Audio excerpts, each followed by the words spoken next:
Hey, what's up guys? This is A12 bringing you my draft analysis for the Greatest Showdown. For round 1, we decided to take Urshifu Single Strike as our Terra user. Now we took this because it is a strong breaker, it is a broken Terra user, especially now that this generation it has Sword Stance, and it can break L5's legs, which is always a very important factor to consider when drafting a Pokemon.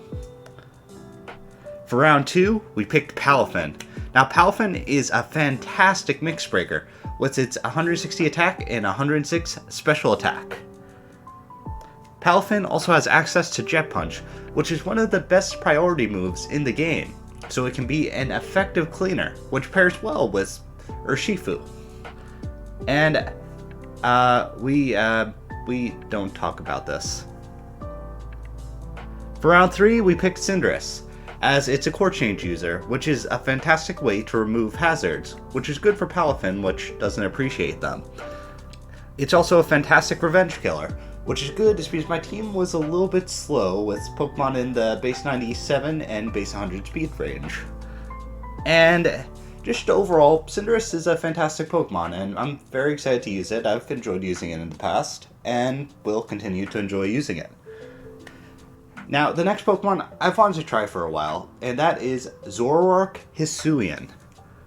Now, Zoroark Hisuian is a solid revenge killer with its pretty respectable 125 special attack and 110 speed. It's also a special attacker, which is something my team was kind of lacking, as Palafin doesn't always want to run special sets.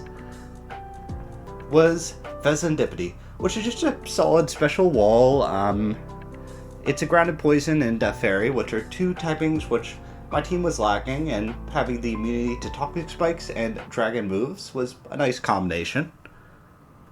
And also, I wanted it because Toxic Chain is just a very annoying ability to deal with the constant poisons, and it could potentially force people into bringing, I'm blanking on the item's name, but the item that prevents secondary effects to moves and limiting the amount of items my opponent can potentially run is very good.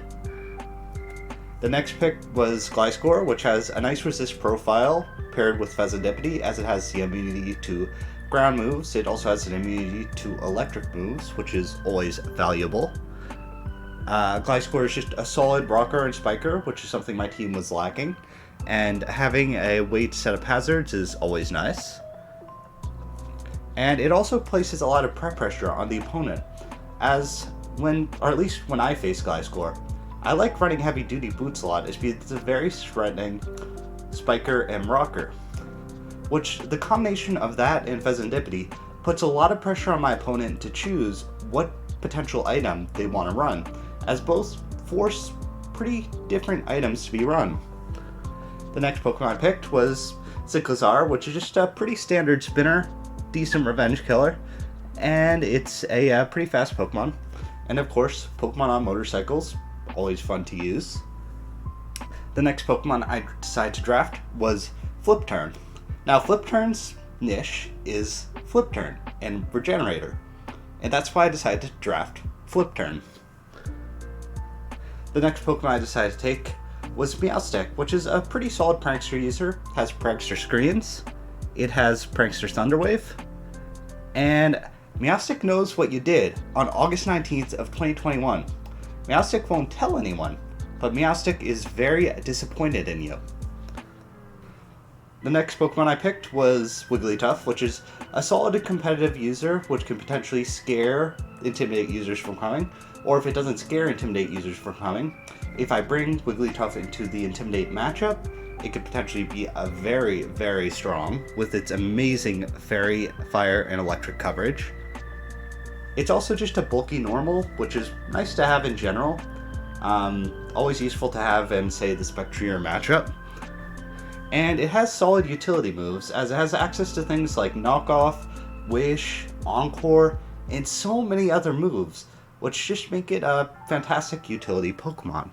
And Wigglytuff is currently on a diet, so hopefully it'll lose some weight by the end of the season.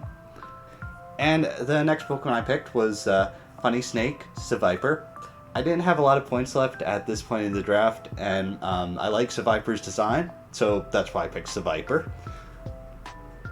And the next Pokemon I picked was Executor, and the reason why I picked this Pokemon is I think Terra will fix a lot of its issues, and I drafted this as a potential Terra user.